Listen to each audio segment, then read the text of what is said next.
Le damos la bienvenida a nuestro amigo, compañero Rafael Bautista, con quien estaremos conversando a propósito de lo que acontece en Venezuela en un escenario que cada vez se va tensionando día a día, hora que pasa. Hace horas atrás se ha conocido que el gobierno de los Estados Unidos ha reconocido al candidato opositor Edmundo González como ganador de las elecciones en Venezuela. También en la jornada del día de ayer, el presidente de Brasil, Luis Ignacio Lula da Silva, el presidente de México, Andrés López Obrador, y el presidente de Colombia han pedido que el gobierno de Venezuela expeditamente haga el recuento de votos, pero no aceptando que haya intromisión en las decisiones del gobierno soberano de Venezuela. En ese marco, las posiciones se van tensionando cada vez más. Rafa, inicialmente quisiéramos pedirte una lectura a partir de lo que está aconteciendo en Venezuela.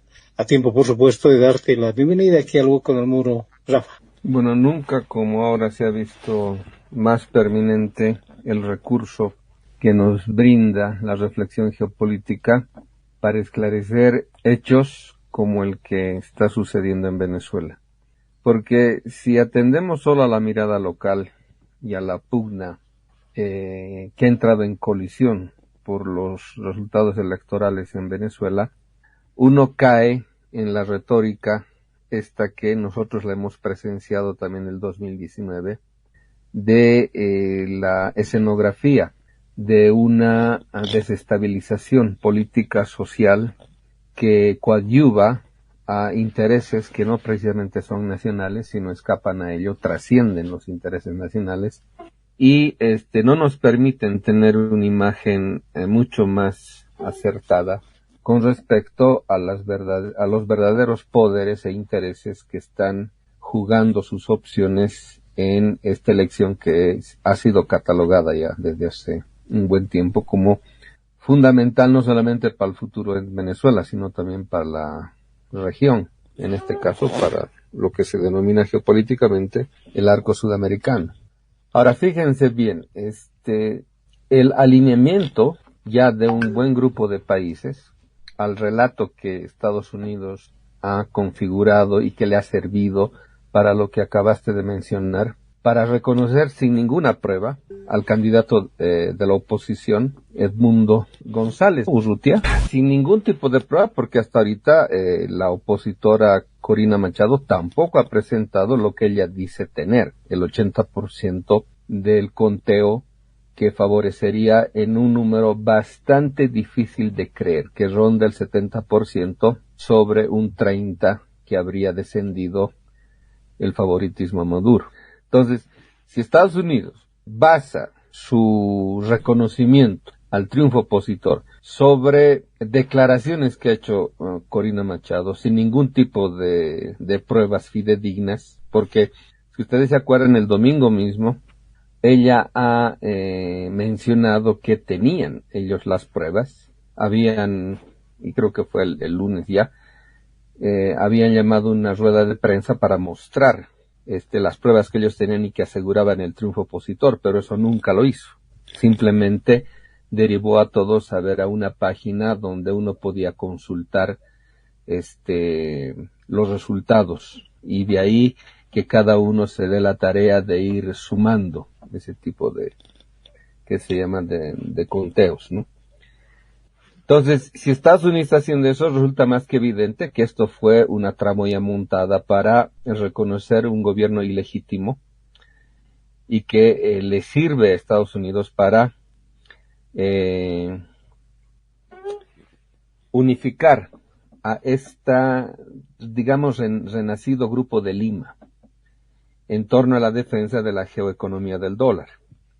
Y entonces esto es lo que está fracturando seriamente a la región, porque las consecuencias de esta nueva conformación en un bloque afín a la geopolítica del dólar nos permite avisorar un escenario análogo a, por ejemplo, lo que dio lugar al fenómeno de la balcanización en la ex Yugoslavia.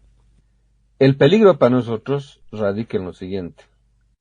En Venezuela y en Bolivia, con el asunto del litio y de la mayor reserva de crudo, de petróleo en el mundo, que es Venezuela,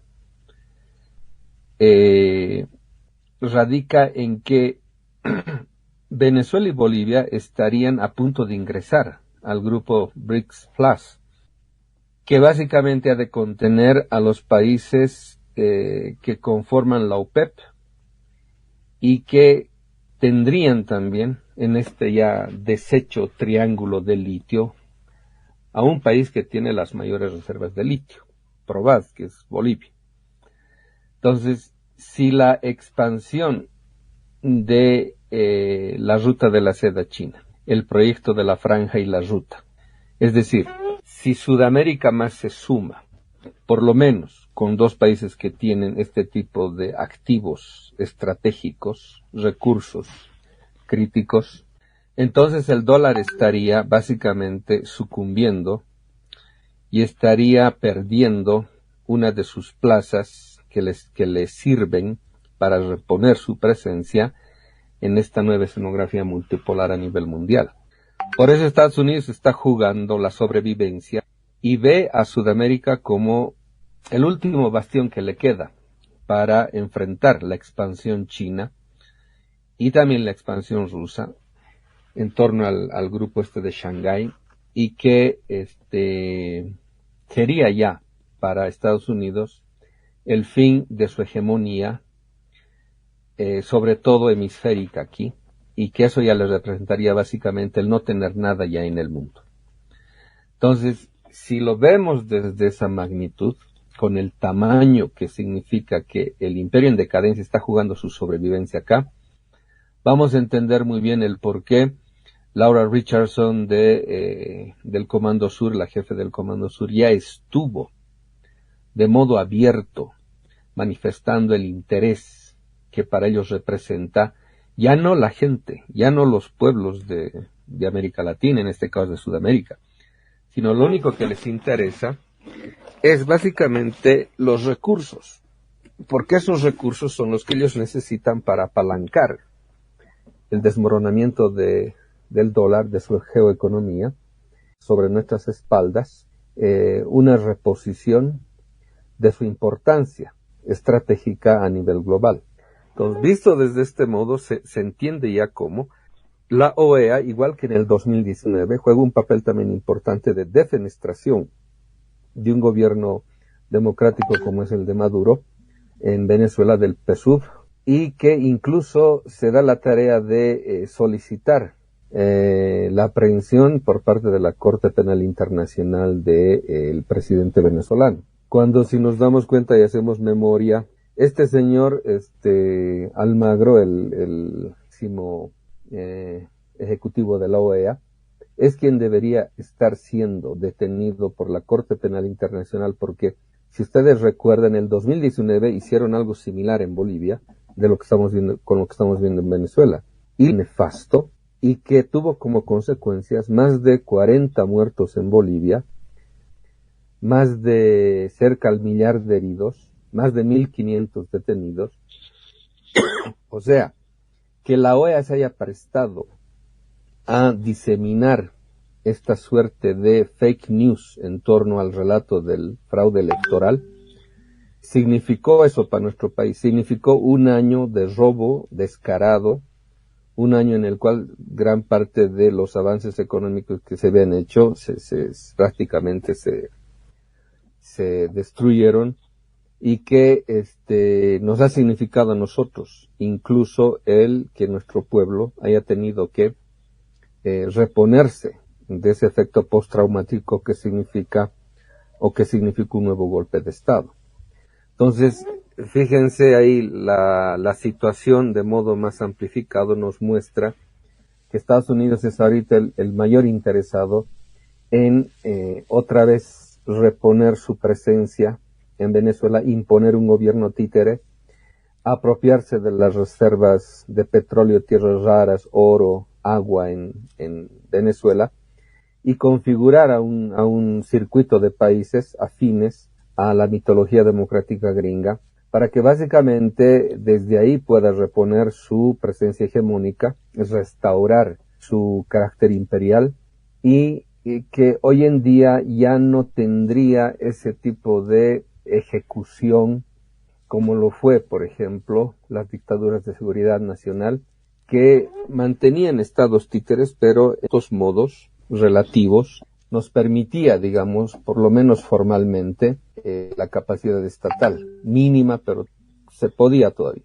Pero hoy en día ya han demostrado con toda la suerte y la serie de esto que se denomina las revoluciones de colores en varias partes del mundo, sobre todo en el Medio Oriente, en África también, que ya no le interesa a Estados Unidos en su declive imperial mantener gobiernos títeres. Lo único que ya está proponiéndose es diseminar la doctrina del caos infinito, es decir, hacer imposible la estabilidad política y económica en los países en los cuales fija sus intereses, porque básicamente están pensando ya solo en ellos, en cómo remedian, porque para ellos es un asunto existencial la expansión china. Ya no tiene nada que ver con el comercio o con la economía, no. Para ellos básicamente el ser borrados de la historia, como está siendo borrada Europa, por aquellos que ellos consideraron inferiores. O sea, siempre trataron con acento de inferiorización a la periferia mundial.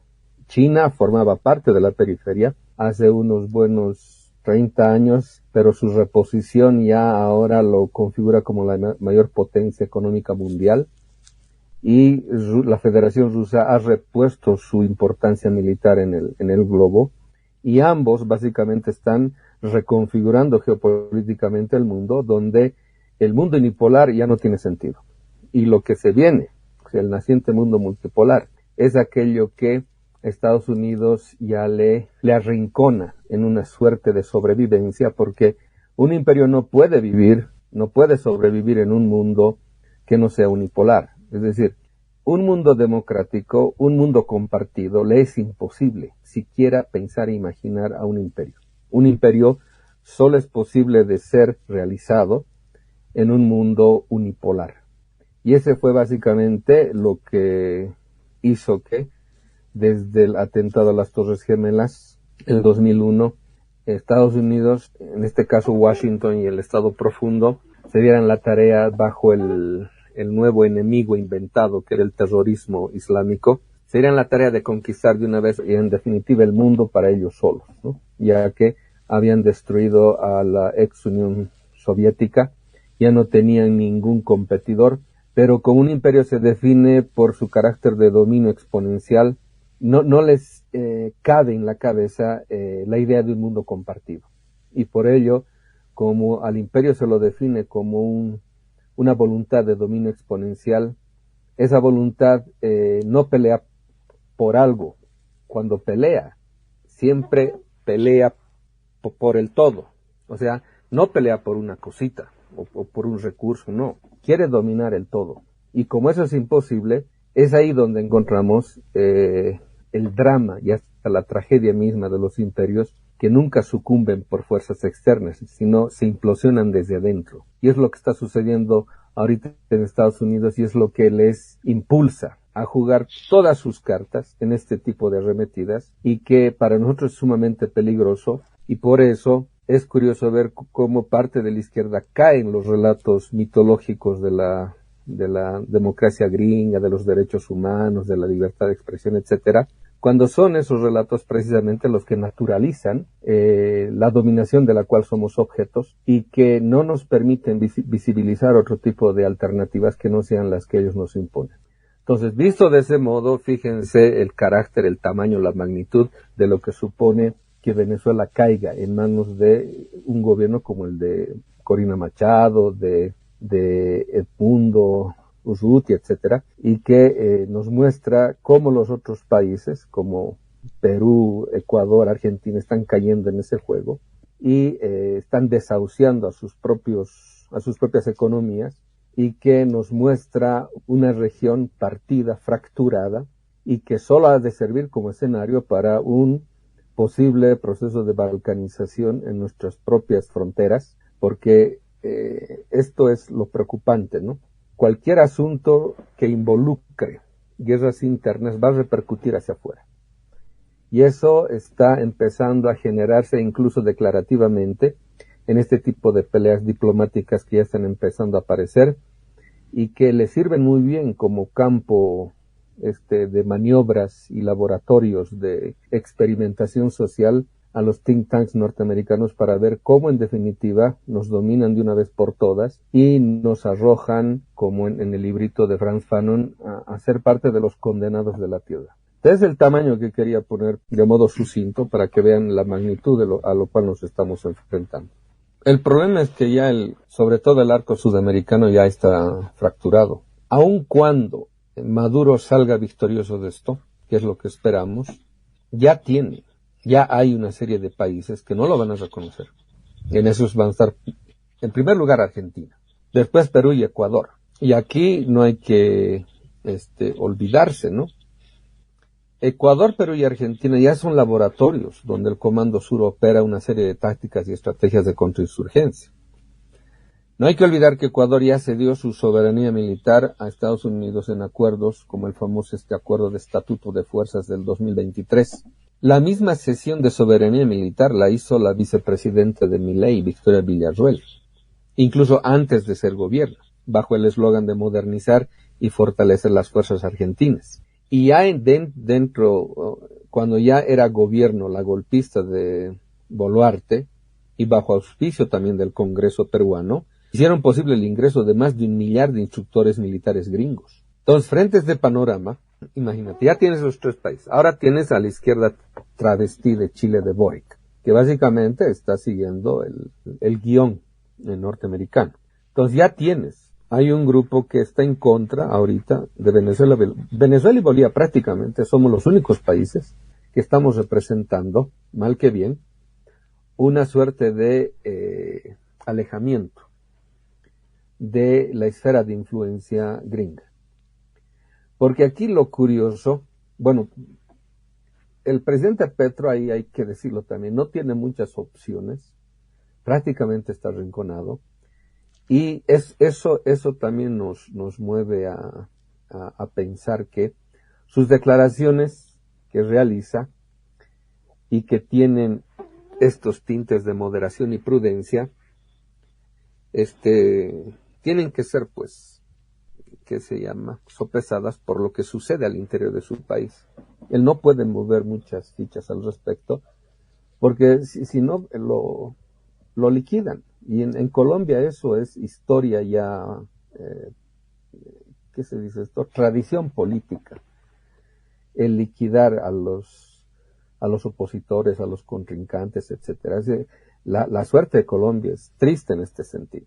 Pero lo que nos llama la atención a nosotros es que esta suerte de moderación que muestra Lula, o sea, el contexto en el cual se ve ya y es evidenciable cómo la jefa del Comando Sur muestra una agenda que más parece una amenaza, como la respuesta inmediata de Washington a la expansión china, sobre todo en nuestra región. Ese contexto debía haberle brindado a Lula los elementos decisivos para liderar de una vez por todas un desmarque de la geoeconomía del dólar a nivel regional.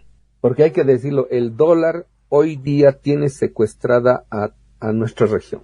Ahora, que Lula no advierta los riesgos que todo esto señala, o sea, esa suerte de cancelarnos a nosotros, ser parte de la nueva economía del siglo XXI, así es nuestra conexión al Asia, que no advierta los riesgos de esto, ya resulta ya no solamente ausencia de perspectiva crítica, sino de ceguera geopolítica. Y eso que Lula es parte de los BRICS, imagínense. O sea, Lula debía haber sido el Chávez de esta segunda reposición de gobiernos con inclinación izquierdista, le vamos a poner. Pero es preocupante porque ahí notamos que no tiene una lectura adecuada de la geopolítica global, que podemos nosotros vivirla y experimentarla en nuestra propia región. Siempre lo digo, ¿no? O sea, todos los problemas son globales. Cuando hablamos de problemas locales, es cómo de modo local vivimos los problemas globales. Entonces, los riesgos a los cuales nos está metiendo esta fractura, que ya es de hecho, no hace más que minar la posibilidad de un ingreso regional soberano de nuestra región, ¿no?, al naciente mundo multipolar, y dejarnos a merced de esta decadencia imperial que ya solo puede subsistir destruyéndonos sistemáticamente. Esa moderación de Brasil ahorita resulta una pérdida de sentido del presente que estamos. Sudamérica se está jugando el destino en Venezuela, mientras algunos países están calibrando opciones particularistas que ya no tienen sentido en la nueva geopolítica multipolar. Si es que, digamos, los trámites que diplomáticamente hicieran en contra, desde la OEA hasta los países que están en confrontación con el proceso electoral o el triunfo electoral en Venezuela, la región ya está dividida. Entonces, eso significa que económicamente vamos a sufrir las repercusiones de eso, porque la segunda escenografía que se montaría es el cerco comercial, económico, sobre todo a Venezuela y Bolivia.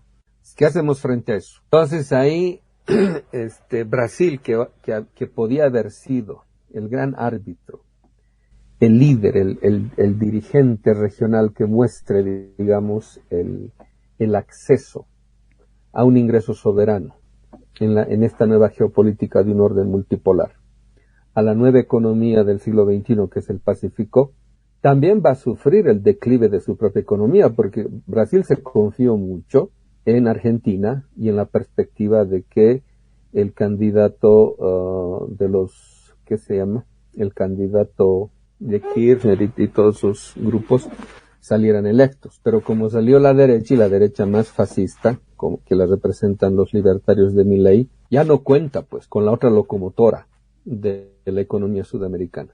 Entonces, ahí Brasil mismo se ha confiado demasiado en este tipo de esperanzas, que ahora le están costando ver promisoriamente una estabilidad económica, una direccionalidad económica que le permita mantener su presencia como potencia sudamericana, al lado de México también como la otra gran potencia en Latinoamérica, y que nos va a costar a nosotros, ¿no? Este alineamiento de ciertos gobiernos, esta muletilla del fraude, es lo que ha empezado a fracturar nuestra región, y vamos a ver cómo el dólar, como economía y como forma de vida, como representa la guerra por todos los medios, lo que ha de buscar es provocar en nuestra región el caos infinito. Es lo único que les queda a los gringos para sobrevivir. Entonces, y es lo que hemos visto, fíjense, vamos a hacer la colación con esto. Lo que estamos presenciando en Venezuela muestra una fotografía reiterada de conflictividad social como las únicas razones que tiene el llamado mundo libre para amedrentarnos, o sea, para generar también en nosotros, como pueblos, una sensación de incertidumbre continua. Y es lo que precisamente, y en ese tono, que habló Netanyahu frente al Congreso norteamericano. Recientemente estuve en el Capitolio, y ahí quien hablaba en boca de Netanyahu era el occidente moderno. Y todos ovacionaron el discurso de Netanyahu, que era prácticamente un discurso de la desigualdad, o sea, a favor de la desigualdad mundial, porque básicamente él estaba partiendo el mundo en dos. Estaba diciendo, estos merecen vivir y estos no. Decía, nosotros somos el reino del bien y ellos son los salvajes. O sea, el mismo discurso de Joseph Borrell, ¿no? Nosotros somos la jungla para los europeos. Occidente y la modernidad como la culminación de una tradición imperial en el mundo, siempre ha sostenido esta subvocación imperial en el discurso de la desigualdad humana. Y por eso la modernidad inaugura su diseño geopolítico en esta clasificación antropológica que divide el mundo entre superiores e inferiorizados. Es lo que genera el racismo que conocemos, que no es simplemente un desprecio fenotípico del diferente, ¿no? No, se trata de la devaluación absoluta del otro ser humano. Y ese es básicamente el discurso de Netanyahu en el Congreso gringo, y todos le ovacionaban aquella soberbia ontológica de quien escupe sus despropósitos al cielo. Cuando Netanyahu presentó su proyecto del Middle East Corridor en las Naciones Unidas, donde prácticamente borraba del mapa Gaza, todo el mundo igual le aplaudió. Y ahí estaba mostrando la necesidad de acabar con Gaza, acabar con los palestinos, y ahora abiertamente lo están diciendo. O sea, la limpieza étnica como solución final es vital para los intereses sionistas, porque también, o sea, como estamos en un mundo en transición civilizatoria, en decadencia civilizatoria, todos están luchando por su sobrevivencia. Entonces, por eso estamos viendo episodios tan dramáticos y hasta tan trágicos que la gente frente a eso es muy ingenua. Sigue creyendo en los relatos que básicamente han naturalizado en nosotros la perspectiva de quienes nos han dominado por 5 siglos. Y que no somos capaces de observar que ese tipo de narrativas nos han hecho creer que la realidad es lo que esas narrativas inventan como realidad. Lo que los medios difunden y propagandizan como realidad es lo que creemos, y sobre eso basamos nuestras percepciones sobre la realidad. Y por eso quedamos atrapados en los relatos y las narrativas imperiales. Y hasta la izquierda ha caído en eso. Ahora, por ejemplo, te comentaba, ¿no? Hasta la Claxo saca un comunicado avalando este guión establecido que les exige, ¿no? Que se llama a Venezuela y a su consejo electoral, etcétera, que transparenten de una vez. O sea, eso, por ejemplo, estar por encima de la soberanía de un Estado. El Consejo Nacional Electoral en Venezuela tiene sus protocolos y responde ante todo al Estado venezolano. Y en esos protocolos, por definición legal, tiene 30 días para emitir informes que no pueden estar siendo, que se llama, impugnados o amenazados por, por una de las candidaturas, etcétera, ¿no? O sea, eso también muestra que no les interesa, en última instancia, a quienes promueven este tipo de narrativas, no les interesa la verdad. Lo único que les interesa es convulsionar, generar en la percepción de la opinión pública la idea de que hay un dictador, hay una tiranía, y que es acto cristiano sacarlo, descuartizarlo, así como a Tupac Katari, etcétera, igual que querían hacerlo esa vez con el Evo el 2019, etcétera, para escarmentar este tipo de gente que para ellos significan es la ibris de el querer, esta tradición que han inaugurado los romanos, ¿no?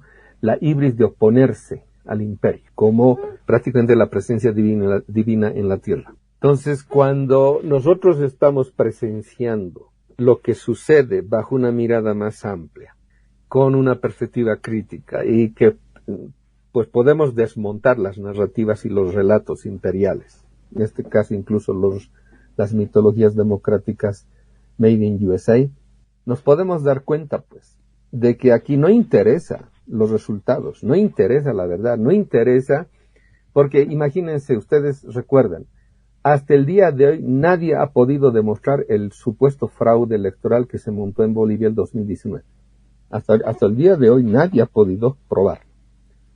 Del mismo modo, no van a poder probar un fraude con un sistema que tiene una auditoría antes y después del acto electoral, que no es una, son varias auditorías que en el proceso mismo electoral se van dando y a la cual asisten no solamente los partidos oficialistas, sino los partidos opositores. O sea, ¿cómo van a poder decir que ha habido fraude si ellos estaban en todas las auditorías previas al acto electoral? Y ahora se vienen a decir que quieren ver los conteos, quieren ver las actas. O sea, eso significa ya desconocer el tipo de acto eleccionario que tienen en Venezuela. Entonces, bajo esos términos, aun cuando se les demuestre con hechos fehacientes, corroborables, que no hubo fraude, van a seguir con su relato del fraude, porque eso es básicamente sobre lo cual pueden insistentemente provocar desestabilizaciones continuas y crecientes, caos indefinidos en Venezuela, y que eso va a repercutir a nivel sudamericano. Entonces, desde esa perspectiva, hay que pensar en otro tipo de alternativas, opciones que nos quedan sobre todo a Venezuela y Bolivia. Es como estar en un vecindario donde nadie nos quiere. Pero ahí tenemos que movernos. Pues, o sea, básicamente nuestros pueblos están secuestrados por gobiernos que son títeres y están, desgraciadamente, hipotecando la suerte y el futuro de sus propias naciones para hacer posible la reposición de la geoeconomía del dólar. Pablo, Rafa, siempre el enemigo aquí en el hueco del muro, en estos espacios de entrevista, tiene que ver con el tema de la hora. Esperamos retomar esta conversación o estas conversaciones, Rafa, simplemente agradecerte esta posibilidad de conversar sobre este tema en particular, que es, como señalabas, un tema de preocupación no solamente para Venezuela, sino para el continente, y que en esta perspectiva geopolítica se prioriza normalmente en estos escenarios este tema, y probablemente está quedando pendiente también conversar lo que internamente está aconteciendo en Venezuela. Cuando dices todo fenómeno local es un fenómeno global, probablemente el hecho de que ahora el Tribunal Supremo de Justicia de Venezuela ha convocado a todos los candidatos a hacerse presente para el recuento de votos, probablemente ya no asista a la oposición, porque el gobierno norteamericano ha terminado reconociendo a Edmundo González como ganador de las elecciones. Todavía tenemos temas para conversar. Simplemente agradecerte, Rafa, esta posibilidad de volvernos a encontrar aquí en el hueco en el muro. Bueno, gracias a ustedes. Simplemente acabar diciendo que la verdadera revolución es la que revive a los ancestros. Nuestros ancestros son los que vuelven para tomar las calles y para cosechar las semillas que su confianza en el pueblo ha sembrado.